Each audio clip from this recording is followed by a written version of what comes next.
السلام علیکم ورحمۃ اللہ وبرکاتہ۔ بسم اللہ الرحمن الرحیم۔ کیسے ہیں دوستوں؟ خیریت سے ہیں؟ امید اچھے ہیں۔ آج کافی دنوں کے بعد میں حاضری ہوئی ہے اپنے چینل پر۔ نہ میں کسی کے ساتھ کوئی ڈسکشن کر پایا جو آپ سے شیئر کرتا، نہ میں نے خود کوئی چیز اس پہ اپلوڈ کی یا بنائی۔ کراچی میں جو بارشیں جمعے کو ہوئیں اس کی تباہی ایک طرف، باقی بہت ساری جو اس وقت ایونٹس ہو رہے ہیں، یہ انشاءاللہ پاکستان کی ترقی اور حقیقی معنوں میں نیا پاکستان کی طرف ایک ڈیفائننگ مومنٹ کہہ لیں، ہم موو کر رہے ہیں آگے کی طرف۔ آپ جو ارد گرد حالات دیکھ رہے ہیں وہ سب کچھ اس چیز کی غمازی کر رہے ہیں کہ انشاءاللہ میرے رب نے چاہا تو ہمارے ملک کے لیے بہت زیادہ بہتری لکھی ہوئی ہے، کیونکہ ہمارا جو ملک ہے یہ میرا ایمان ہے، یہ رب تعالیٰ کا تحفہ ہے، یہ اللہ کا فیصلہ ہے، یہ بندے کا فیصلہ نہیں ہے۔ اس وقت ڈیفائننگ مومنٹ آپ ارد گرد دیکھیں، مطیع اللہ جان کے خلاف سوموٹو نوٹس میڈیا شکنجے میں آ رہا ہے۔ یہ اللہ کا قانون ہے۔ میڈیا نے جو کچھ اس قوم کے ساتھ کیا، خالی فرد کے ساتھ کر رہے ہوتے، عمران خان کے ساتھ کر رہے ہوتے تو وہ اللہ کا قہر نہیں ہوتا، لیکن یہ پر قہر آنا شروع ہو گیا ہے۔ جسٹس فائد عیسیٰ کا کیس دیکھیں،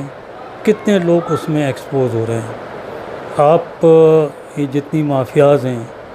ان کی رپورٹس جو خان صاحب GITs بناتے ہیں، فیکٹ فائنڈنگ رپورٹ جو آتی ہیں، اس کے فرانزک آڈٹ بھی ہوتا ہے، پھر اس کو پبلک بھی کیا جاتا ہے، تو یہ بہت بڑی چیزیں ہیں جو کبھی اس ملک میں نہیں ہوئی تھیں، اور یہی چیز مافیاز کو پریشان کر رہی ہے۔ آپ بارڈر کے دوسری طرف نظر ڈالیں، الحمدللہ جو پینڈیمک ہمارے یہاں ہے یہ کووڈ کا، تو خان صاحب نے، یہ اللہ کا کرم ہوا کہ بہت اچھے طریقے سے اس کو ہینڈل کیا۔ سرحد کے پار نظر ڈالیں تو تباہی ہے، انڈیا میں بھی، یورپی ممالک میں تو ہے ہی۔ آپ وہاں پہ دیکھیں چائنا کے اور انڈیا کے بارڈر کے حالات، بدلتی ہوئی جغرافیائی کیفیت جو اس وقت نظر آ رہی ہے سامنے، تو یہ بہت بڑی چینجز ہیں جو انشاءاللہ آئیں گی۔ تکلیف ہے، بالکل ہے، جیسے میں نے آپ سے شروع میں ذکر کیا کہ کراچی کی جو بارش تھی، بارش تھوڑی دیر کی تھی، تیز تھی، لیکن میں چونکہ لاہور میں بھی رہا ہوں، اب مجھے پتہ ہے کہ بارش کیا چیز ہوتی ہے۔ تو یہاں تو ایک تو سیوریج کا نظام تو شروع سے ہی تھوڑا سا ابتر ہے، لیکن اس کو چونکہ نالوں کی صفائی نہیں ہوتی، تباہی ہو جاتی ہے۔ اور آپ یہ سمجھ لیں پچھلے سال اگست میں عین بقرعید سے ایک دن پہلے یہی حال میرے گھر میں تباہی ہوئی، اور ہم بالکل ایک طریقے سے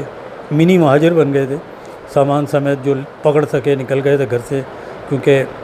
ڈر یہ تھا کہ پانی گھر میں بھر گیا تو اگر بجلی کرنٹ پھیل گیا تو خدا نہ کرے جانی نقصان بھی ہو سکتا تھا، مالی تو بہت ہوا۔ پھر ہم نے بیچ میں سوچا کچھ نہیں کریں گے، پھر رینوویشن کی اور اس دفعہ پھر ہو گیا۔ تو یہ میرے اعمال ہیں، ہمارے اعمال ہیں، کیونکہ بہت مختلف چیز نہیں ہے، سیدھی سی چیز ہے، سمجھ میں آنے والی چیز ہے کہ میں جب تک نہیں جاگوں گا کوئی نہیں جاگے گا۔ میں نے فیصلہ کیا جماعت اسلامی کو ووٹ دینے کا، جماعت اسلامی نے کچھ نہیں دیا، میں بات بتا رہا ہوں کہ 70 کے عشرے کی، پھر 80 کا عشرہ آیا،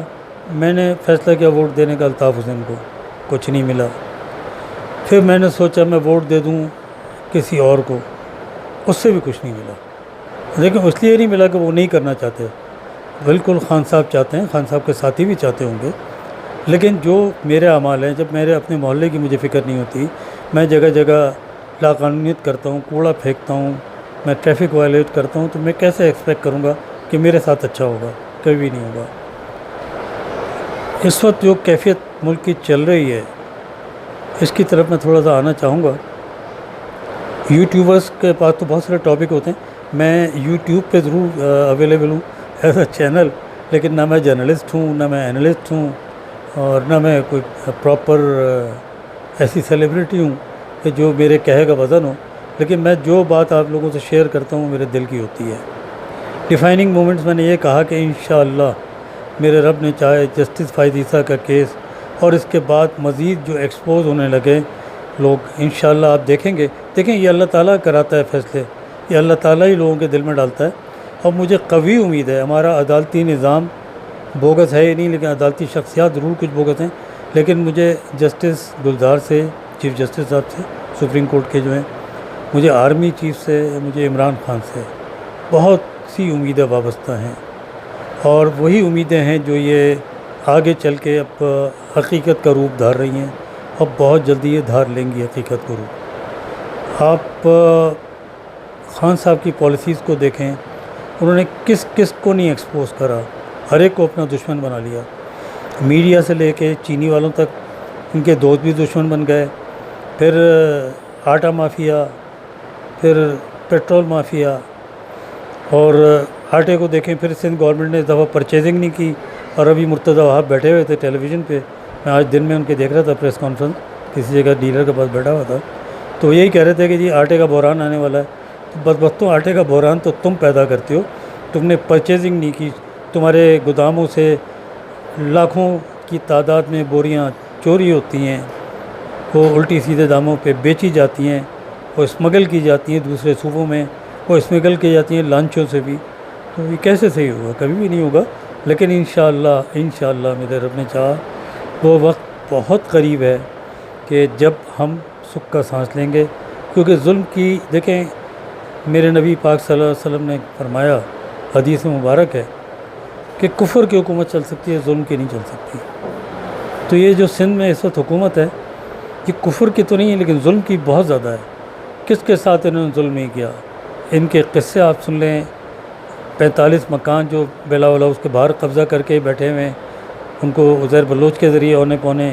خریدا گیا، کچھ پھر ویسے ہی قبضہ کر لیا گیا، اور جتنی اندرون سندھ زمینوں پہ قبضے ہیں، جو سعید غنی کے مشہور قصے ہیں، ان کے چھوٹا بھائی ہے فرحان غنی، ڈرگ پیڈلرز کی حیثیت سے مشہور ہیں یہ لوگ اپنے حلقے میں۔ ان حالات میں جب ظلم اتنا زیادہ ہوگا تو ہم یہ کیسے توقع کر لیں کہ انقلاب نہیں آئے گا؟ لیکن انقلاب اللہ نہ کرے جو خونی ہے، لیکن یہاں میں تھوڑا سا تذکرہ کرتا چلوں کہ اسلام میں جب ایک چیز بتا دی گئی ہے شورائی نظام کی، ہم جب تک اسلامی نظام کو نہیں اپنائیں گے ہماری بہتری نہیں ہوگی۔ یہ جو اس وقت پارلیمانی جمہوری نظام ہے، مجھے ایک چیز بتائیں، میں کل کو اگر الیکشن لڑتا ہوں، کتنا ہی میں کم خرچ کر لوں، 3-4 کروڑ روپے سے خرچ کم نہیں ہوتے۔ اگر کوئی بھی آدمی 3-4 کروڑ خرچ کر کے اسمبلی میں آئے گا، تو اگر میں یہ سوچ لوں کہ وہ قوم کی خدمت کے لیے آ رہا ہے تو وہ میرا بھول پن ہے، اس کا قصور نہیں ہے۔ وہ آیا اسی لیے ہے کم از کم پہلے اپنے وہ 3-4 کروڑ کور کرے گا، اس کے بعد اسے 2 یا 3 گنا ملٹیپلائی کر کے وہ کمائے گا،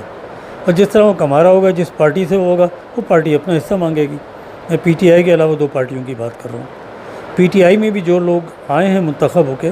سارے دودھ کے دھلے نہیں ہیں، اور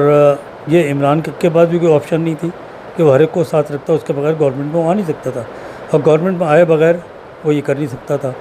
جمہوریت، پارلیمانی جمہوریت کی جو سب سے بڑی برائی ہے، اس میں ایک وہ آدمی جو بیچارہ تعلیم یافتہ نہ ہو، مجبور ہو، بھوکا ہو، بے کس ہو، اس کا ووٹ جو آسانی سے برغبت پیسہ، برغبت دھونس دھپا، اس طریقے سے اس سے ووٹ ڈلوایا جا سکتا ہے، اور ایک وہ آدمی جو اعلیٰ تعلیم یافتہ ہو اور اس سے وہ دھونس دھپا، وہ رغبت نہیں چل سکتی اتنے آرام سے، ایک غریب سے، ایک مجبور آدمی سے چل جاتی ہے۔ پاکستان کی جب 40% سے زیادہ آبادی غربت کی لکیر سے نیچے ہے جو کہا جاتا ہے، تو اس کا مطلب ہے 40% ووٹ تو آپ نے سیدھا اپنی مرضی کی طرف کنورٹ کرا لیا، باقی رہ گئے 60%، اس میں بھی کتنے پرسنٹ تو اس نظام سے اتنے نالاں ہیں کہ ووٹ ڈالتے ہی نہیں ہیں، نکلتے ہی نہیں ہیں۔ تو یہ پارلیمانی نظام رہتے ہوئے آپ عمران خان چھوڑ نعوذ باللہ کسی فرشتے کو بھی لے آئیں، کوئی بہتری نہیں آئے گی اس میں۔ آپ کو صدارتی نظام کی طرف آنا پڑے گا، کیونکہ صدارتی نظام دین اسلام کے شورائی نظام سے قریب تر ہے۔ اس کے لیے ہمیں کوشش کرنی چاہیے، اور مجھے امید ہے کہ بہت جلد یہ اسمبلی تحلیل ہوگی اور ایک نیا سیٹ اپ آئے گا، کیونکہ ملک کی بقا صرف ایٹمی ہتھیاروں میں نہیں ہے، ملک کی بقا ایک پراپر نظام میں ہے، نظام انصاف میں ہے، نظام تعلیم میں ہے، جو اوپر سے شروع ہوگا انشاءاللہ اور نیچے تک جائے گا۔ مجھے اپنی دعاؤں میں یاد رکھیے گا، اپنا خیال رکھیے گا، اور کوئی رائے، کوئی مشورہ مجھے ضرور دیجیے گا، اور یہ چینل آپ کو پسند آئے تو ضرور سبسکرائب کیجیے گا۔ السلام علیکم ورحمۃ اللہ وبرکاتہ۔